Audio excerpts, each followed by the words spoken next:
Welcome to the WTIM Morning Show. I'm Avery Cooper, your co-stream, sponsored by People's Bank and Trust, where they put people first, and Landmark of Taylorville, where you always do better with Landmark. I'm Avery Cooper on the phone with President and CEO of Taylorville Memorial Hospital, Kim Bourne. Welcome back to the program. Good morning, Avery, and happy holidays. It'll be Happy New Year before we know it. No kidding. Gosh, what a year. How quick it flies by, and in some ways just drags on forever.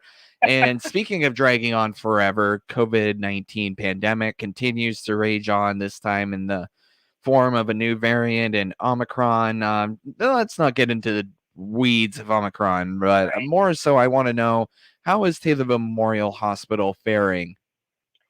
Well, we were just talking this morning, Avery, that we are seeing more patients who test positive for COVID now than we have seen it surpassed the surge of last fall when we thought we were at an all-time high. And so we're seeing a lot of people positive coming into our emergency department. The hospital's full. We have quite a few patients who are hospitalized also with COVID. People are coming in for other things and are also COVID positive. So it's pretty widespread right now. But just like you've heard on the news, it is not necessarily as severe of an illness for some people, but others are very sick, being put on ventilators, needing ICU level care. It's just remarkable to me that, we kept thinking this was going to get better, and here we are in a bigger surge than we've seen in over a year. You mentioned there are people coming in for other things, and they are testing positive for COVID, but those that don't test positive for COVID, is there still space for them? How bad is it right now? Yes, we do. We're busy, but hospitals, we're here to serve the need. And so we have patients who are coming in and need other emergent procedures, and we're able to take care of them, find them a bed somewhere else if they need a higher level of care than what our hospital can provide. But I think more than anything, we've got to get to a point where people use just good old common sense that if you don't feel well, stay away from other people and wash your hands, and don't be in confined spaces and be sneezing and coughing on other people. We have seen a difference. The people who have had the booster shot do seem to be less sick than others. But that doesn't mean that we've seen people who've had 2 shots and a booster and still are tested positive. So I believe there's very good evidence that the booster helps, but it is not foolproof. And so what I did hear out of just a moment ago, we'll talk about a little bit about the booster here in a second, though, that Taylorville Memorial Hospital, while busy, still has plenty of capacity for emergency services and stuff like that. We're not overwhelmed and in crisis mode. We are not overwhelmed. We're not in crisis mode. We are managing our staffing accordingly. We are able to take care of people who need care. We're very busy. We're very challenged. We have adequate supplies, but it's a very busy time. But like you said, we're not overwhelmed. We are able to take care of the needs of any patient who comes here. You also mentioned that it feels like those with those that are coming in right now testing positive for COVID aren't feeling as severe symptoms, but anecdotally, for me anyway, I'm seeing a little bit of, when they test positive, they say that, and then as it goes on, they start feeling worse and worse. Is that something that you can kind of relate to in what you're seeing? I think we've seen that consistently, Avery, over even, the last couple of years with the other variants too, that people may test positive and still then maybe it's early on in the course of their illness, and people can just get very short of breath or very sick pretty suddenly and kind of turn a corner, and if in a bad way. And if that happens, people need to go get emergency help before, and not ignore it, not think it's just going to go away. If people are severely short of breath, just cannot catch their breath, they need to come into the emergency department and get evaluated and make sure that we can help. There are things like other treatments, breathing treatments, some oxygen treatments, etc., that really do help people get over that worst phase.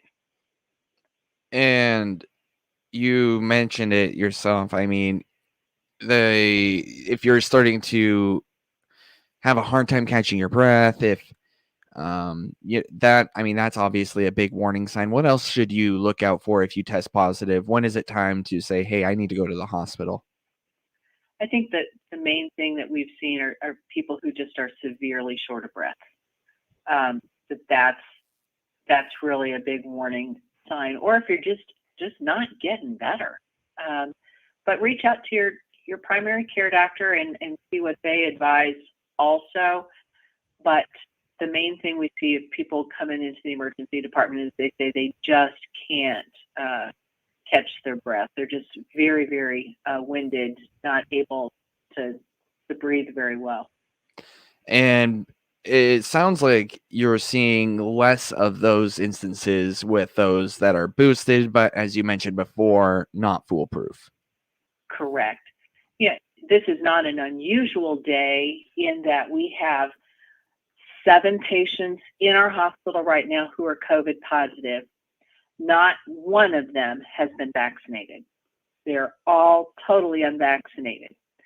That is a pretty common theme for us, but we have seen hospitalized patients who are vaccinated and even a very small number who have had a booster who are also hospitalized. So it's not 100% protection, but it's not just coincidental. I don't think that we very regularly have, 100% of our hospitalized patients here are unvaccinated.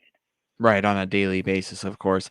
Now, and also what you're noticing too is more like as you just said, more unvaccinated people coming into the hospital for COVID-19, and then you're also seeing people who, I guess you also said though that you're seeing some people who are vaccinated, but when you see those people, they don't fare as worse as other people. Is that right? As a rule. Right. As a rule, they are not as sick or need as extensive of treatment and seem to get over it faster. Right. Obviously, on a case-by-case basis, that can change, but generally speaking, the vaccination is the thing that will keep you safe. It might not 100% keep you healthy, but it will keep you safe, generally speaking, as a rule. Safer, yes. Safer. And vaccination is still very readily available at our local pharmacies, at the health department. They have both Pfizer and Moderna. They have the boosters available. It's very readily available. It's free. People know this by now. I know they're tired of hearing about it, but it is not too late to go get your booster. And I strongly recommend, if you've not gotten the booster, whether you've had Pfizer, Moderna, or the Johnson & Johnson, to get that third dose or the second dose for Johnson & Johnson, particularly if you had the one-shot Johnson & Johnson. Doctors are really saying you really need to get a booster, and that's what I've told my own family who've had the Johnson & Johnson. They really need to get a Moderna or Pfizer booster to just give them that extra level of protection. Do you have any vaccine or booster clinics coming up? We are not doing them at the hospital. We're keeping our resources to take care of emergency room and hospitalized patients because the local pharmacies and the health department have adequate supplies of the vaccine and the staff to give the vaccines there. So we're trying to not duplicate the services and use our nurses to take care of patients who need to be in the hospital. No, And we don't have clinics anymore. The local pharmacies and health department have filled that gap. and obviously you're just speaking out of general knowledge, but if you would like your vaccine or booster, you can just give those respective pharmacies or health departments a call, right? Right. Right. I know that CVS schedules theirs, and I think Walgreens does too, and the health department. You can give them a call, but they've been very accommodating for people that we've sent there. Can do it even like in your car usually, and very, very accommodating with people's schedules to get them vaccinated. All right, more from President and CEO of Taylorville Memorial Hospital, Kim Bourne. After this break, you're listening and watching the WTIM Morning Show, co-sponsored by People's Bank and Trust, where they put people first, and Landmark of Taylorville, where you always do better with Landmark.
Welcome back to the WTIM Morning Show. I'm Avery Cooper with President and CEO of Taylorville Memorial Hospital, Kim Bourne. Your co-stream sponsored by People's Bank and Trust, where they put people first, and Landmark of Taylorville, where you always do better with Landmark. President Bourne, your hospital rather, has been selected for a quality award. First off, what is this award, and why has your hospital been selected for it? Well, Avery, recently the Illinois Critical Access Hospital Network, which is an organization representing the 57 small rural hospitals in Illinois, they recognized Taylorville Memorial in a couple of areas for our outpatient quality of care. And they recognized us as being in the top 10% of all critical access hospitals actually in the country for our measures of quality of care in our emergency department and quality of care for taking care of patients who come into us with heart attack symptoms. So we are just really proud of that accomplishment and what it says about the quality of our nursing care and our medical care, particularly in our emergency department. You're the president of this hospital branch, and for you, I want to ask you, how do you characterize the feeling knowing that you are recognized by a prestigious agency for an award like this? I think it really speaks to just our ongoing commitment of support of our nursing staff, our high quality medical staff that we have at the hospital, and our commitment to provide the very best care to people in this community.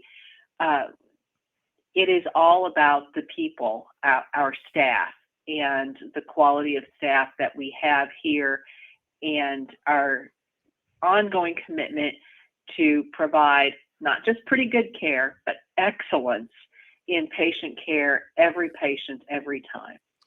And with that staff, I obviously I don't want you to speak for them, but how do you feel they take on that responsibility?